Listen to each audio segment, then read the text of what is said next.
Hello friends, welcome to my channel my dream you তুমি চ্যানেলে সবাইকে স্বাগতম। আর তোমরা আশা করি সবাই ভালো আছো, আর আমি অবশ্যই ভালো আছি। তো আমি এখানে আজকে কি বানাবো সেটা না দেখলে বুঝতেই পারবে না। তো এখানে আমি স্ট্রবেরি জেলি নিতে হবে, আর আমি এখানে একটা পাত্রে পানি নিয়ে নিয়েছি। পানি নেওয়ার পরে গুঁড়োটা ঢেলে দেওয়ার পর ভালো করে গুলিয়ে নেব। আর এটা আমি অনলাইন থেকে নিয়েছিলাম, ফ্লিপকার্ট থেকে।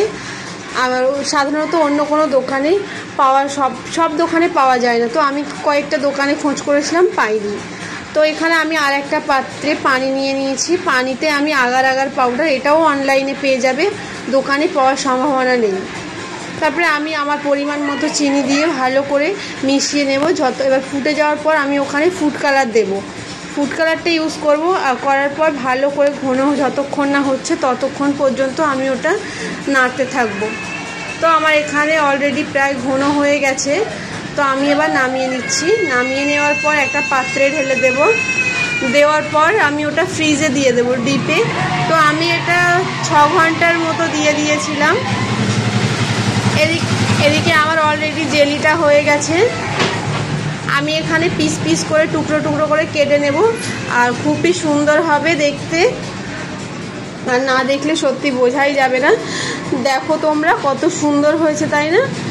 তো আমি এইভাবে করে নিয়েছি, টুকরো টুকরো করে কেটে নিয়েছি। নেওয়ার পর আমি আর একটা পাত্রে রাখবো। সেই পাত্রে ওইগুলো ঢেলে দেবো, টুকরো টুকরো যেগুলো করে রেখেছিলাম সেটা ঢেলে দেবো। আর আমি সবুজ রঙের যে ফুড কালারটা ইউজ করেছিলাম সেটাও আমি ওইভাবে টুকরো টুকরো করে কেটে নেব। আর দেখতে সত্যি বলতে লোভনীয় হয়েছে। আমি যেহেতু এখন ভিডিও করার সময় বুঝতেই পারছি না যে এখনই খেয়ে নিই, এরকম একটা ব্যাপার। কিন্তু আমার খাওয়া হয়ে গেছে 2 দিন আগে, ভিডিওটা করতে পারিনি। তো এটাও আমি টুকরো টুকরো করে ভালো করে কেটে নিলাম। নেওয়ার পর যেখানে লাল টুকরো করাগুলো ছিল ওখানে আমি দিয়ে দেব, দুটো একসঙ্গে করে দেব। এদিকে আমি একটা পাত্রে দিয়েছি, কত সুন্দর রেড আর গ্রিনটা একদম মিশে গেছে।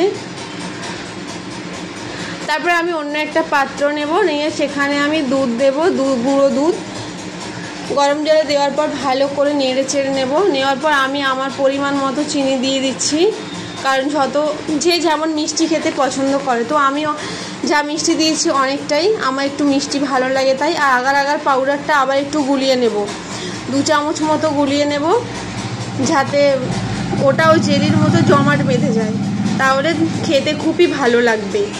আর এটা যেহেতু আমি ডেজার্ট বানাচ্ছি, এবার গাঢ় হয়ে গেছে, গাঢ় করে নেব ভালো করে। যতক্ষণ না গাঢ় হয়ে যায় ততক্ষণ নামানো যাবে না।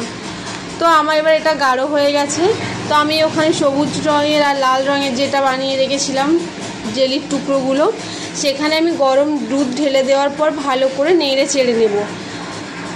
আর নাড়তে চাড়তে খুবই ভালো লাগছে, এত সুন্দর স্মেল বার হচ্ছিল, মানে তার তুলনা করার না। এবার 6 ঘন্টা আমি ফ্রিজে রেখে দেবো। 6 ঘন্টার একটু বেশিই রেখেছিলাম, আমি আনুমানিক 6 ঘন্টাই বললাম, যতক্ষণ আর কি জমে যায়। তো এখানে অলরেডি জমে গেছে, আমি আঙুল দিয়ে দেখছি যে জমে গেছে কি। আমি একটা ছুরি দিয়ে পুরোটা আর কি তুলবো। আমি সাইডগুলো একটু করে নিয়েছি, আর পুরোটা তুলে দিচ্ছি, একটা প্লেটে নিয়ে নিলাম। এবার নেওয়ার পর দেখুন কতটা লোভনীয় হয়েছে।